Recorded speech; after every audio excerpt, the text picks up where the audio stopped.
Scotty's Symphony.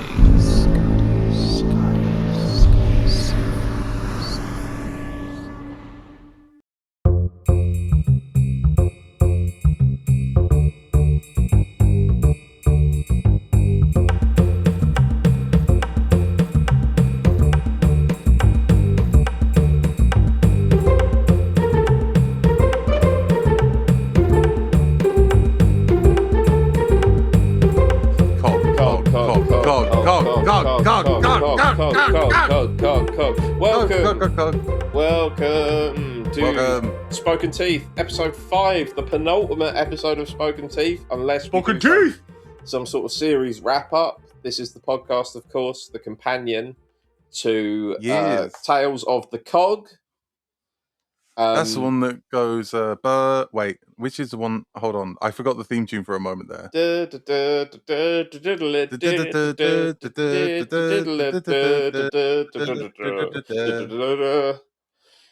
Wow, no one's going to be listening after we do that. Unless you're listening to this one, in which the theme is bum ba-dum ba-dum ba-dum ba-dum. Yeah. Right. Yes. So this one is going to be a bit of a Royal Rumble, I think. Yeah. Fasten your championship belts. A bit of a Survivor Series. And throw your chair at your nearest performer. Because this is the granddaddy of them all. This is WrestleMania, trademark, TKO Holdings, a subsidiary of TKO Limited, Titan Sports. Yes, this is the wrestling episode. Yeah. Now. How to structure this? Well, for one thing, I will say that me and the concept of fantasy capital F wrestling go back an incredibly long way. Like at least a decade at this point. Yes, yeah. I will preface, there is a miniatures game called Rumble Slam, which I am a big fan of. It is technically after I started telling people about my idea, but I'm a guy, so I'd say it's parallel thinking, but I'm also like, I haven't done anything with it and they have, so I guess it's theirs. Yeah. But theirs doesn't go far enough for me because theirs is really good. It's really good. It has loads of really fun parodies of wrestlers like Macho Dwarf Ronnie Salvage. And, lovely. And the grave tender and stuff like that. It's good. It's good stuff. But theirs doesn't go as far enough for me because if someone ever asks you, like, you can make one video game, do you have one in your head? No, really, I've got two. I really don't. You got two? Okay. My ultimate video game is a fantasy wrestling game, to the point where there is an entire parallel version of the Cog. There is an AU of the Cog that is the location for the wrestling game,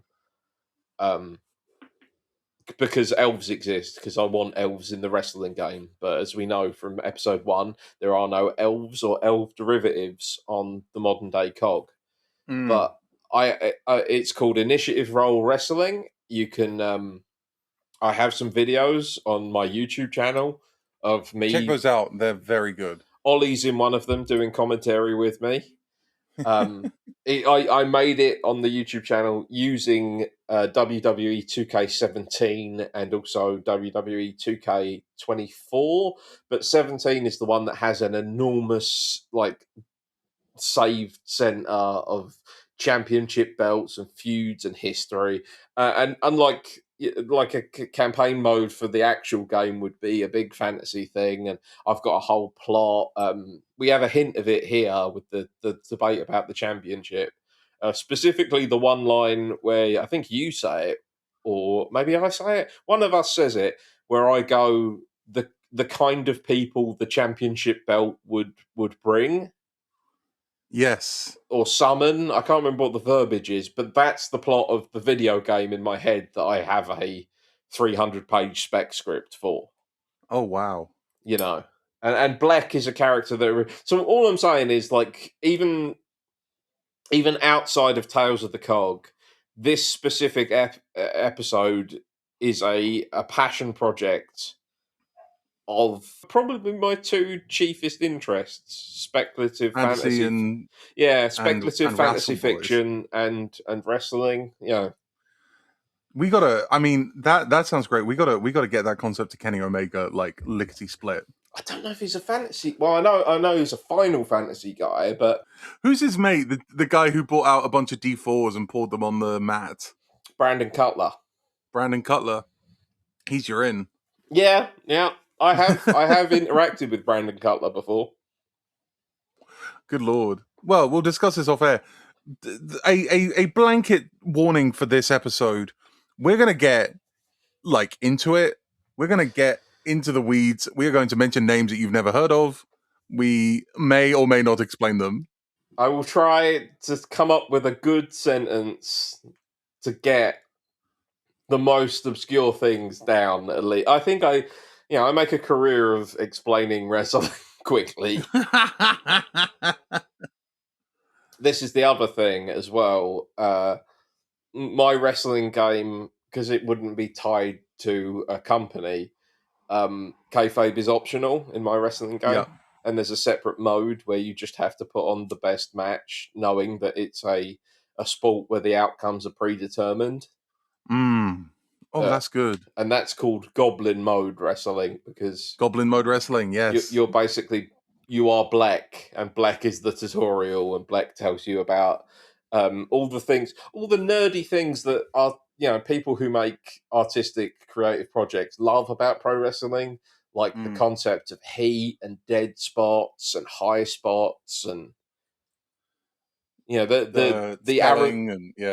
Aristotelian dramatics of professional wrestling. Oh, it's gorgeous. The Brouillard. What's that guy's name? Baudrillard. Baudrillard. That's it. Wait, no, it's not Baudrillard. Baudrillard's about the First World War. No, is it Baudrillard? Oh God, no, it's the other guy who wrote Camera Lucida. No, that was Baudrillard. Who am I thinking? Barth. No, it is. It's Barth. It's Roland Barth. Oh, it's Roland Barth. Baudrillard's the guy who said, that Gulf War? Yeah, it's bollocks. It doesn't happen. It's just a camera show. Wow. I mean, in kind of, he said the Gulf War was essentially wrestling. So yeah, if you have no knowledge of professional wrestling at all, professional wrestling is a dramatic art form mixed with an athletic contest that, for as far as we know, for about 145 years, has relied on predetermined outcomes and a system of pretend and winking acceptance called kayfabe that has maintained it consistently right up until, depending on who you ask, the mid-1980s or the early 1990s. Or, if you're a conspiracy theorist like me, the modern day. What do you mean? Oh, I think that WWE Unreal is a way of reinstating kayfabe. Oh, it's a work, yeah. It's all a work. It's a work all the way down. Oh, okay. Here's another bit. Because it came out of carnivals of the 1800s. Specifically, if you're interested, look up the career of the Stardust Trio, who worked one match up and down every carnival in the United States. It's fascinating. Utterly. They are like the people that you can kind of point to and say they invented pro wrestling. I was going to say, because it's from carnival culture, there is a lot of euphemistic talking and code words. And one that we just did there, a work refers to anything that is in the universe fictional, and a shoot is when something becomes real. Which, as if you've heard the episode, Odin informs Garub to shoot on him. Yep. It's also got one of my. It's a work. It's a work. Well, that's a direct quote. I didn't. Who've by? Vincent Kennedy McMahon. Oh, to the Ultimate Ultimate Warrior. Warrior, Glenn The Helwig. worst professional wrestler in history. I do not care if you love him. I hate the Ultimate Warrior. He's a bad professional wrestler. His gimmick was kind of a new age nativist, like savage. Bad in the ring, bad out the ring. Bad in the bad ring. on Yeah. well, pretty good on the mic. Fantastic But gimmick. But not like good on the mic, but not in like any comprehensible way. Like he kind of does the Randy Savage thing, but Randy Savage makes you want to like flip tables when he's finished. It's a fantastic gimmick, because it's so unforgettable once you see it, and he sort of charged down to the ring. But a terrible, terrible person, a homophobe, a racist, a misogynist. And he keeps sticking up the business. Yeah. But he did a thing once where he was supposed to meet unwell children, sick kids. Which, if you know anything about pro wrestling, John Cena is like the sick kids meeting champion of the universe. He's done it more than he's made more Make-A-Wish appearances than any other person. Even my favorite professional wrestler of all time, who is a spooky guy, was a spooky guy. He did a sick kids visit, and the photos are hilarious. Sorry, I've just remembered one of my favorite dark jokes, which is when you think you're just in for a stomach bug, but then John Cena comes into your room. Damn. Sorry, I'll cut that. Listener, I did not cut that. So, the Ultimate Warrior completely ignored his commitment to go meet a sick kid and blew him off. And because of the traveling nature of the WWE, there wasn't really time in the schedule to go back for the kid, so they made him shoot an apology video directly to the family. And now, I don't know, probably because everyone hated the Ultimate Warrior, they probably released it, surreptitiously. But there is supposedly leaked footage of Vincent Kennedy McMahon, the owner of the company, the son of Vincent McMahon Sr., who began the WWF, which was part of the Nationwide Wrestling Alliance. His son is the head of the company. He is a nepo baby who's produced many other nepo babies and he's a terrible person. I could go into how bad a person he is, but he's coaching the Ultimate Warrior through the video, and the Ultimate Warrior is just being the most prima donna. Like, it is shocking, and he's going, I don't want to do this, and he keeps messing up his line, and he's like, I don't care about this. Why am I doing this? I have to apologize to this kid. And off screen, Vince McMahon just goes, it's a work, Jim. It's a work. Yeah, I know. I don't know what the f to say. I didn't say to some kid. I understand that. Well, no, you don't, because I'm making a videotape to some kid. It's a apology. It's a work. That's all it is. It's a work. We're working here. That's it. And the phrasing of it is just stuck in my head, where instead of trying to appeal to his better nature, what he's saying to him there is just lie to the kid that you've already disappointed. Just, and that's work. Just do it. Just do it. Do the work. Yeah. So that's why he says that to Ricky Commons, who Ultimate Warrior wouldn't work, wouldn't even job. No, wouldn't job. Couldn't take bumps. Couldn't take a flat back. Couldn't take gassed by the time he got to the ring. Gassed by the time he got to the ring. One of his moves just relies on him just dropping you backwards, face first. Oh. But Ricky Commons, man of the people, common man from his common town, came from his common job to come and beat you down. In professional wrestling, there is such a thing as a good guy and a bad guy. They are termed heels and faces, short for baby faces. Ricky Commons is a statement on all of the top guy, main event, number one, carrying the company on his back, baby faces in American pro wrestling for the last 50 years. Yeah. Bruno Sammartino, Bob Backlund, Hulk Hogan, Bret Hart, Shawn Michaels especially.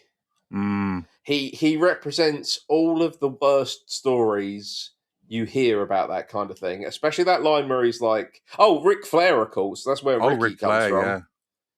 That's why he's Richard Whitebranch, because he's Ric Flair. These performers can be exceptionally talented. They can have an it factor that you can't really put your finger on, as je ne sais quoi. But as the streets would say, my God, don't they just know it? But and also there is because the sport is predetermined in artificial. There is an artificiality to their popularity that when you are an artistically minded pro wrestling fan can become extremely tiresome. When you can feel like Clash of the Titans, you can feel the gods of wrestling putting their hands down on the chess piece and saying, "Now this is the person." Which Oliver Morris had one of the absolute strongest reactions to I've ever seen in real life, with the current holder of the keeping the company on his back, pretty much, Roman Reigns. Roman Reigns. I remember, yeah, I called him out. I was like, he only ever gets the hot tag. He's never taking the bumps, doing the things. And then, just before his ascension, CM Punk did an absolutely diabolical interview where he said, he said, you gotta make Roman look really strong. Because he's the next guy. He's the next guy. Because currently he's in a trio of bad guys who can be popular good guys, but and then he's going to become the immortal, impossible Superman who can't be beaten. It's going to go quite badly, and then he's going to come back and be evil and be popular again, I guess. Yeah. Which is probably what will happen to Ricky Whitebranch. Ricky Commons. I think. Yeah.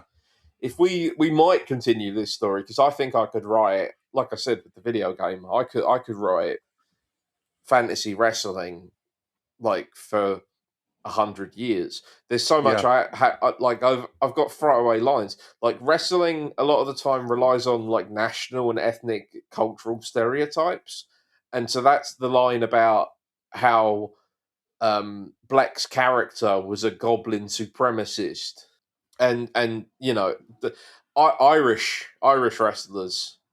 There's an Irish wrestler called Fit Finlay, and there's a bit of commentary when he's coming out to the ring, and they say, "Well, he's at home to bombs and explosions coming from the Troubles." Jesus, and it's like 96, 95. Oh my God. Oof, yeah. Ooh. So I mean, there's a lot to explore with because it is. Make no mistake, as an art form, it is low in common denominator, but so is like opera. It goes on the most basic of emotions, the most stock of characters, because your medium is physically taxing, and you can only sort of elucidate so much. Yeah. But anything you want to say about Ricky? I mean, you can talk. That theme music was a bolt of lightning. So let's talk about the theme music for a moment. But before we do that, I will say that I was like, we need an American. Comrade, you're an American, and he's like, I vaguely know about wrestling. So I had a fun conversation with Comrade before this, which was I played him the episode, and he said, okay, so when I recorded this, I didn't know what any of the terminology meant. And since then, I've gotten into wrestling, and I now understand what I'm saying. But yeah, he plays a very good heel. That's insane. Does he know how much of wrestling has he got into? Does he know who he is? Does he know he's? I think he had a vague idea of who Hulk Hogan was. But John Cena, and because there's Cena. I mean, like I say, this is a reference to all of them. He has like Shawn Michaels stuff. He has Bret Hart stuff. He has Cena stuff. He is Hogan Flair. I think the He's worst also thing Jeff is Jarrett. that he's been brought up on AEW. Oh, okay. Which is like, oh, you got like name brand cereal as a kid? That's cool. I had to eat Wheatos. What? You know, not Wheatos. What? Not Wheatos. What's the Are one? you saying like, Wheat AEW? biscuits. Are you saying AEW is bad? No, I'm saying that AEW. It's like, oh, you grew up with like the finest wines and caviar, and we had to eat mulch. Back in my day, Cesaro and Sheamus would together, they'd get pinned by whoever the local flavor was, and you were happy about it because they got some screen time. I mean, now these kids these days, they're Ollie, brought up on AEW. And Ollie, we had Lucha Underground and we had Black and Yellow NXT. Okay, we did have Black and Yellow NXT and Lucha Underground. Do you remember how good Black and Yellow NXT was? Do you remember I do remember how sick it was. I do remember the death knell whenever one of the heels got too big or the faces got too big, and it's like, right, cool, up to the big leagues where you will be ritually humiliated for your success. Do you remember how much? Do you remember when they gave Adrian Neville a cape? Yeah. Do you? Well, where's Cesaro, who you just mentioned? Where is he now? AEW. Where's Adrian Neville, aka Pac? Yeah, AEW. Where is Samoa Joe? AEW. So Black and Yellow NXT was this sort of young, hungry promotion that raided all the talent from the smaller companies, like Tyler Black became Seth Rollins, and all these really good professional wrestlers who wouldn't have made the WWE in the shape that it was in at the time. Because it was very sort of body conscious, and they just ended up producing just the most fabulous hour of professional wrestling every week for about 6 years. About 6 years, yeah. While H was running the company, yeah. And then it all went, and most of those people aren't with the WWE, the biggest company in the world. They're with the second biggest company in the world, AEW, which also debuted by raiding a lot of young talent and it began with a bet. It's crazy sort of independent union of wrestling companies sort of amalgamating under a billionaire. AEW's that if you want to get in at the ground floor with professional wrestling in 2026, just watch TBS, TNT, ITV4 in this country, and just watch an episode of wrestling, because I very much think you might find something to enjoy, even if it's just Harley Cameron making you laugh, or Don Callis making you recoil. It's just that, like, Conrad has never had to experience like Fandango. Oh, poor Fandango. He just retired. Oh, actually, that is sad. I liked him. Johnny Curtis. No, Fandango wasn't the Doldrums. The Doldrums was pouring dog food on Roman Reigns. Oh yeah. The Bailey Alexa feud. The whatever they did with Adam Rose. Oh, that was a humiliation ritual. Yeah. To quote you from, oh god, the bunny got over. To quote you from about like 15 years ago, Russell Brand is not a gimmick. Oh god, I was vicious. But yeah, so yes, so should we talk about the music? Yeah, I guess. Or yeah, we'll talk about the music. I mean, we can talk about other stuff first. The Ricky music. Well, I was gonna. I mean, I can. I feel like we should talk about the day the music happened. The opposite of Don McLean. The opposite of Don McLean, exactly. The day the music lived. The day the music lived. I was sort of dreading this episode because there was a moment where I was like, hello, how many wrestlers are there in this wrestling leitmotif? John Cena's leitmotif of blah, blah, blah. You see, I do, on that subject, how sick would it be if wrestlers didn't have themes but instead had leitmotifs? I mean, I bet like Bobby the Brain Heenan has said that on commentary. Possibly, yeah. Here comes the leitmotif of Hulk Hogan. But can you imagine if, like, oh god, that was a big one. Wow, Yeah, it's happening here. it's happening. It's happening. The Undertaker's coming out. The Undertaker's coming out. I keep getting like big flashes of light through my flat as well. It's crazy. But yeah, there was a what was I going to say? Oh gosh, the lightning has completely thrown me. Yeah, so I was sort of semi dreading this episode because I was like, there's some wrestlers in here and they're all going to need themes. And Jack was like, there's some wrestlers in here and they're all going to need themes. Let's sit down and figure out what all the themes are. And I was like, yes, boss, let's do this. And over the course of 2 days, I wrote like 6 or 7 themes and finally knew what it was like to be Jim Johnson. Yeah. And it was so great because we used the tried and tested technique of make it sound a little like that song, but not too much, but also enough to get the people going. I mean, I don't know what. Wow. I wish I could stop it, you know. I wish I could. It's bad for the recording, etc., etc. It's provocative. It gets the people going. Exactly. The thunder in the background. But I would say again, another. What's that song called again? Something in Paris. I can't believe you'd do this to me. that whole bait there reminds me of Updog. I can't remember what Updog is either. Ah, how dare you?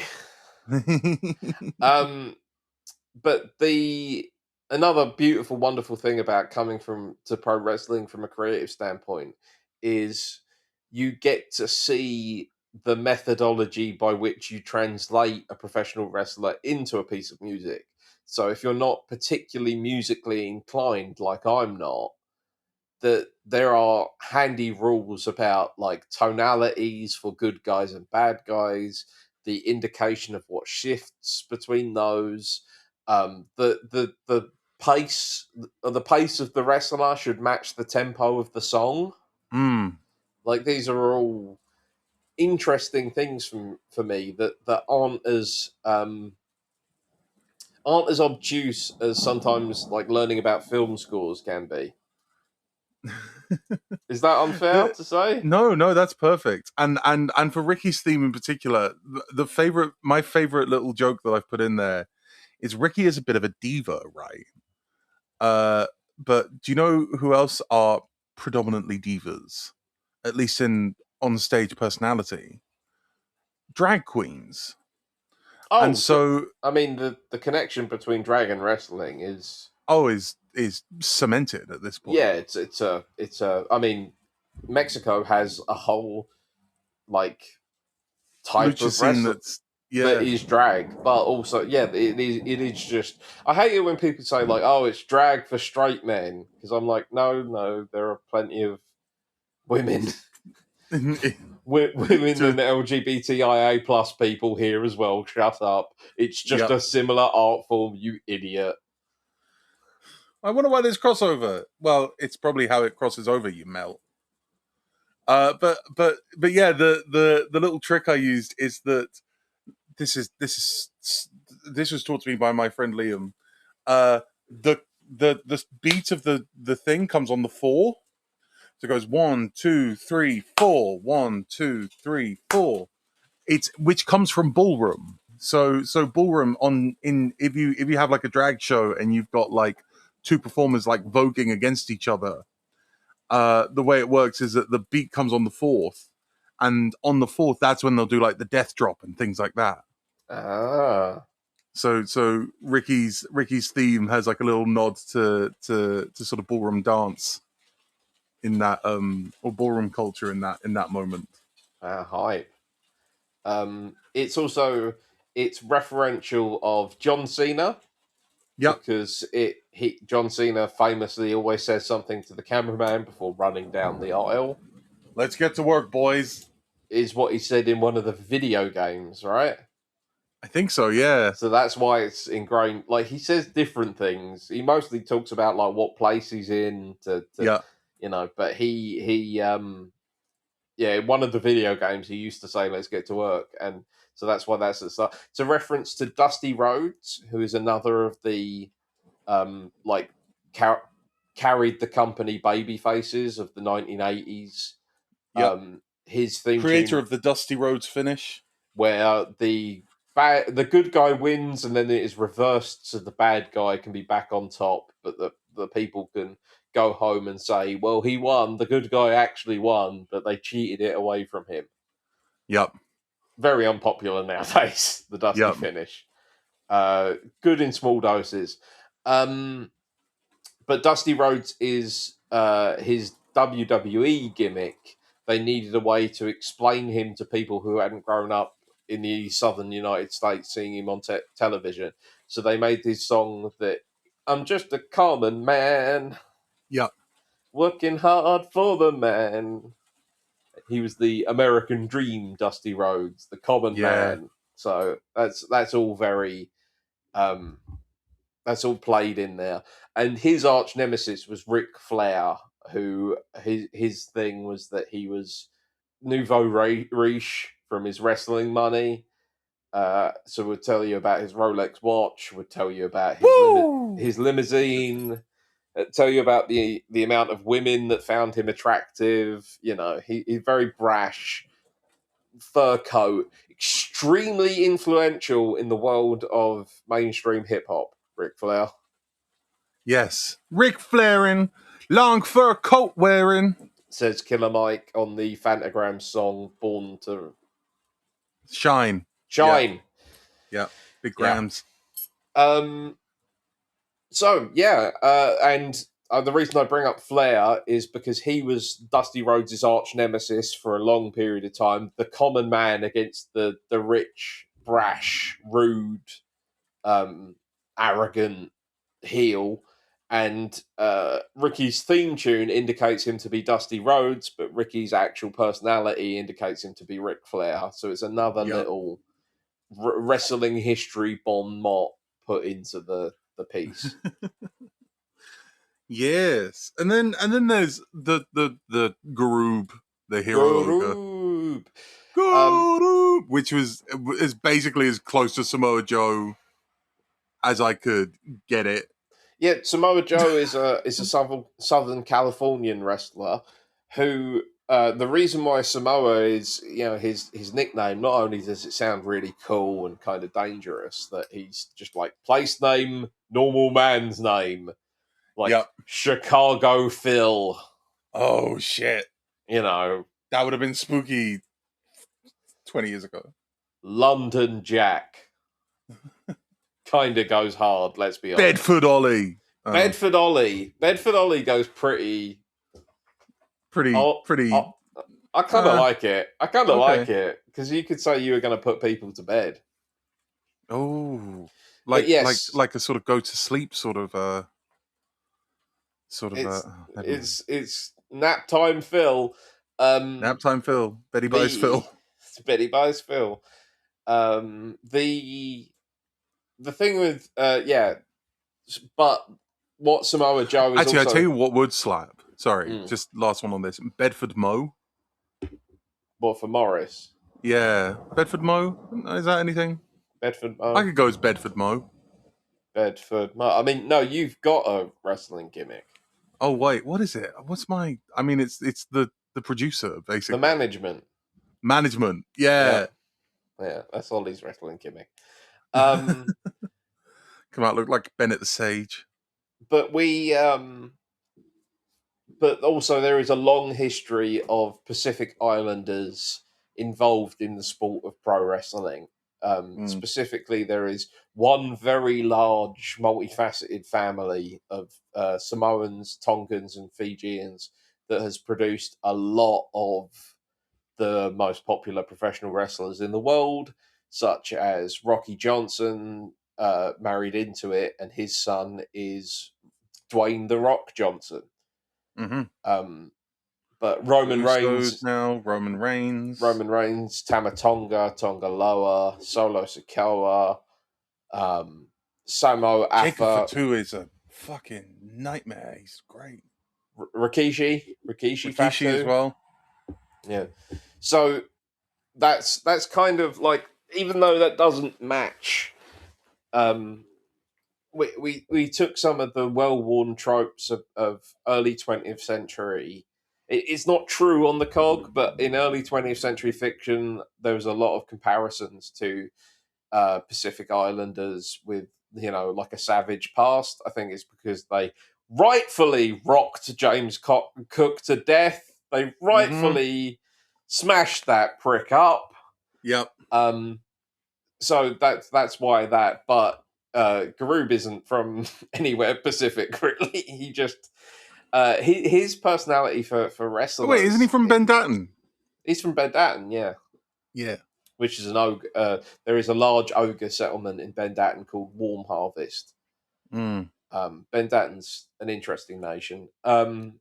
Warm Harvest. Now, I think when he becomes face, it's like from Warm Harvest. It's Garoob. Like that's a good place to come from if you're a face. Warm Harvest. Warm Harvest is referring to butchering live meat. Ah, that's what a warm harvest is. I see. Never mind. There is a sort of archetype of professional wrestler, the Giant. People who made famous by Andre. Yeah, Andre the Giant from Grenoble in the French Alps, famous for his role in Princess Bride. One of the all-time most requested attractions in pro wrestling. But there's also Paul White, aka the Big Show, another sort of 7 foot, height and weight for these sort of performers. King Kong Bundy, Kevin Nash, big dudes. Huge dudes. Big dude themes have a similar thing to what we did to the group. There is a lot of that sort of brass. Yeah. But also with being, just a large person in life, a lot of the time, these wrestlers are often considered some of the nicer people backstage. Yep. Which is kind of what we're playing at with Garoob as well. Like, there are enormous pro wrestlers who you would think, oh, well, that guy must be, like, the best. He must always win the championship belt. And because of, in my experience, the largest people I know often have more of the kind of I'm sorry personalities. Yep. I feel that if Paul White was really standing up for himself in the 1990s, I think Big Show would have been like a 20-time world heavyweight champion before the year 2000. But instead, he did whatever was asked of him, and he became the New Year's baby. Yeah. He put himself through a table in a tables match. He read poetry and cried. What a fucking worker. So that's what we're playing with, like the concept. Oh, he did the sumo wrestle. He also fought Floyd Mayweather. Oh my god. Yeah. Big Show never got his due. I mean, he was the world champion a couple of times, but also, I mean, he politicked in WCW a fair amount, but that's because they folded him straight in with the NWO, which is probably what's going to happen to Ricky's career after the course of this episode. Ricky's, God. Yeah, going to start an NWO. Me and the boys have decided. Yeah. I perhaps won't explain what I mean by that, in case we do a sequel series to Tales of the Cog. So yeah, we are both in the episode. We are. We play Black and Odin. One of the only time we're like main characters in this show, especially together. Yeah. But you're a main character in episode 1. Yes. I never. I suppose. Yeah, we're just not together. Really, we do. We Yeah. do it.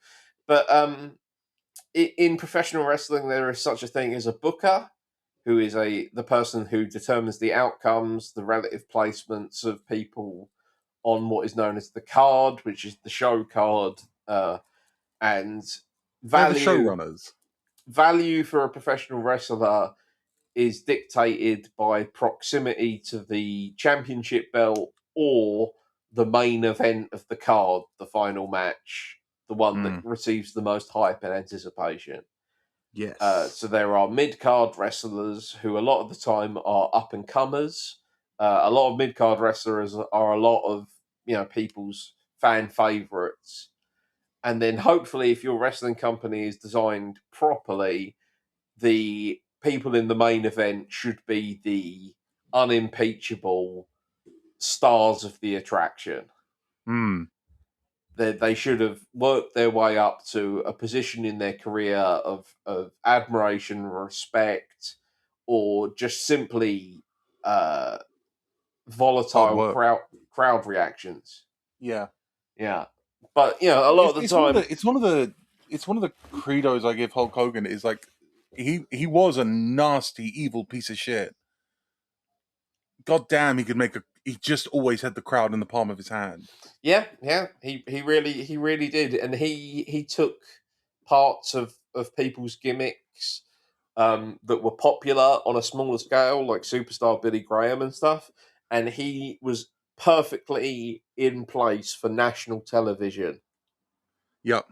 So he already had tried and true formulas that were working, and an incredible unnatural physique and a look that you don't forget. And then he was on national television, and that's That's the ball game. Vince McMahon had pushed for national television despite his dying father's wishes.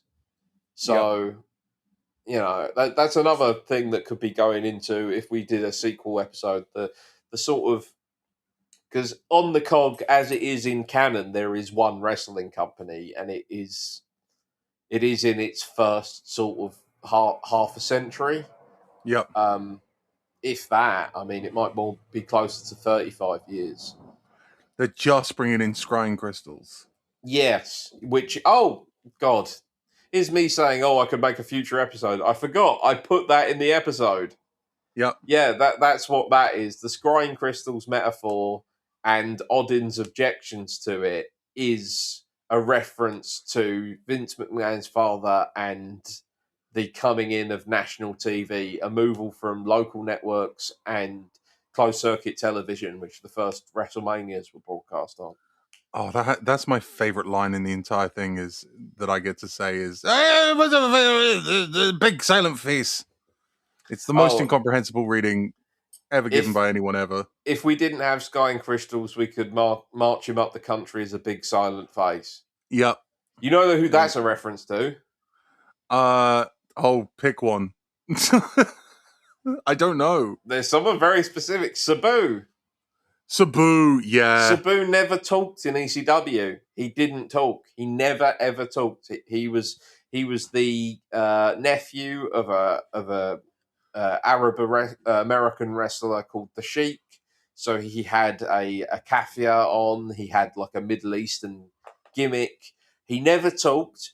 He did incredible things, and he was almost. I love your thing about Sabu, which is his legs were faster than his body.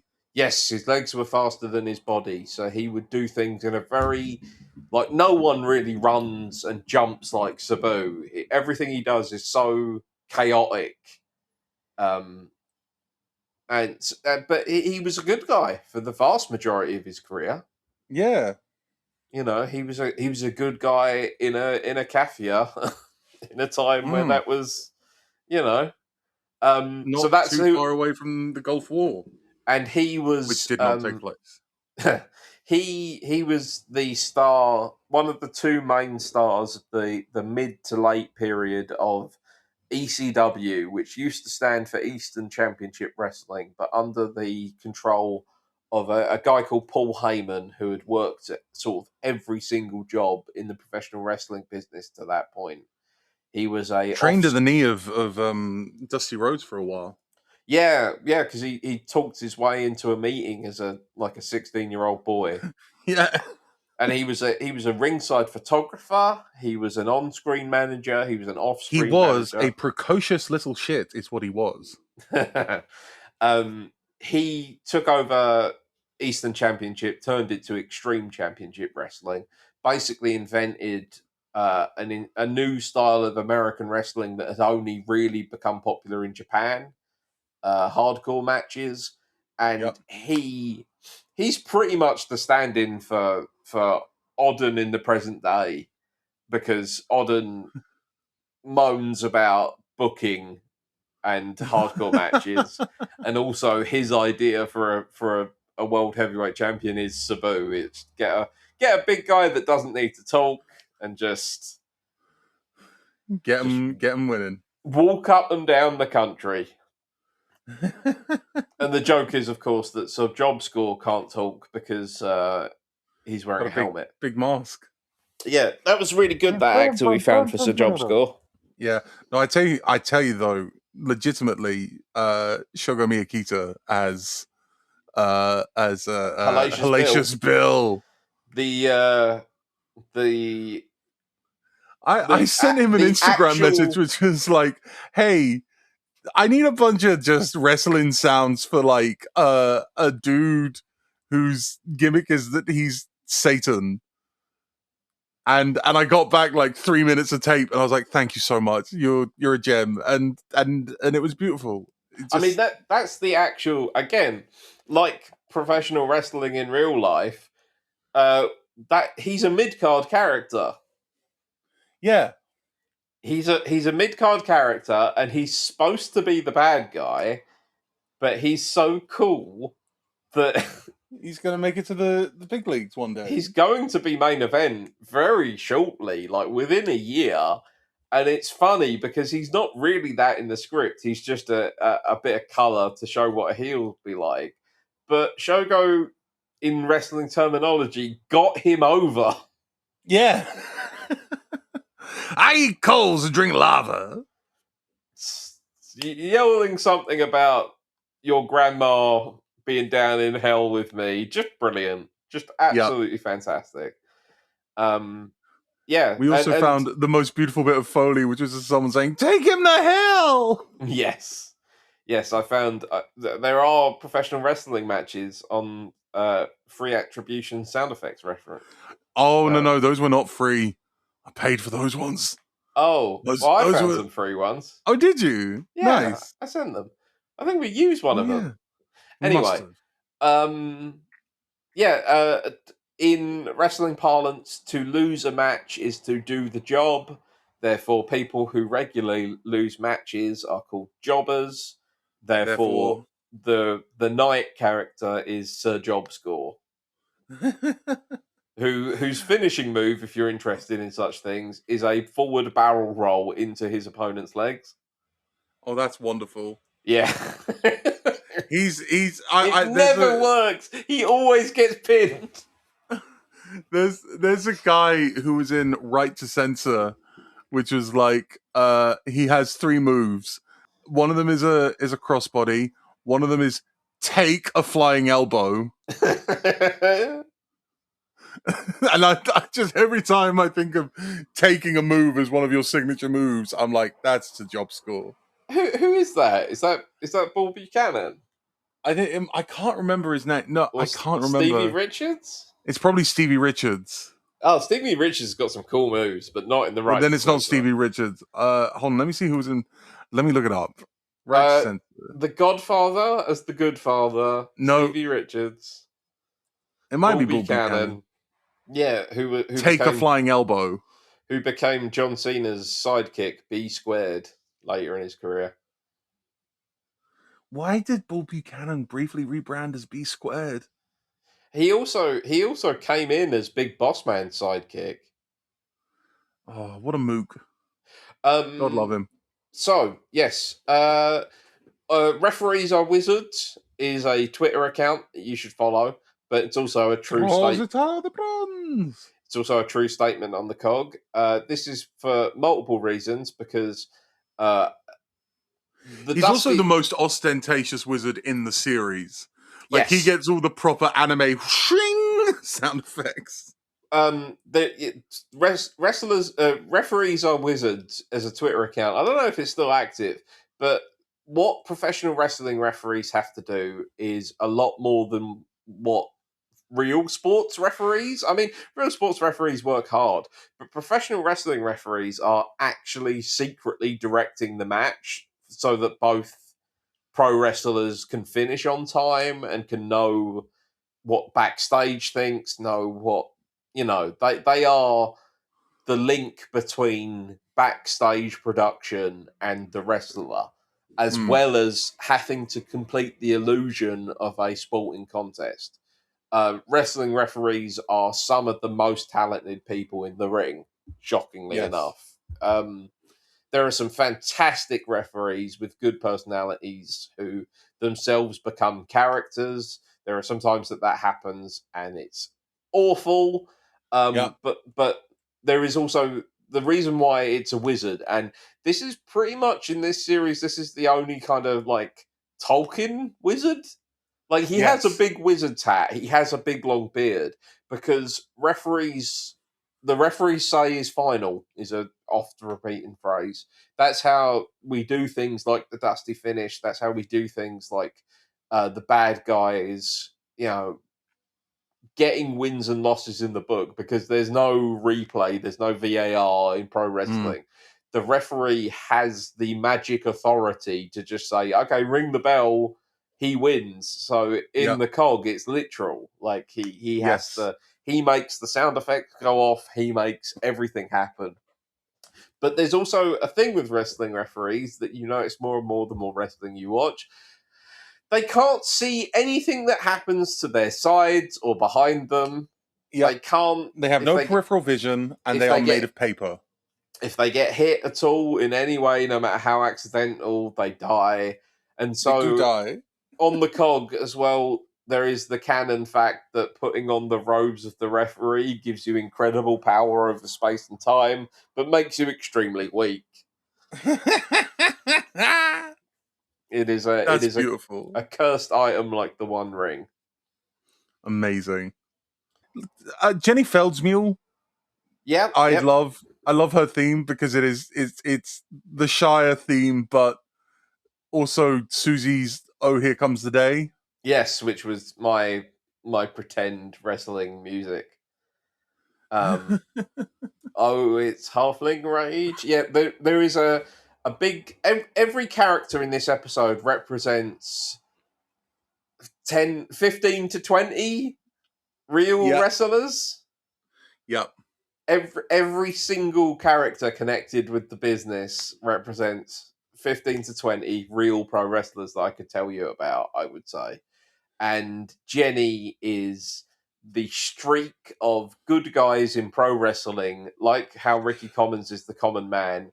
Good guys in pro wrestling being country bumpkins. Yeah.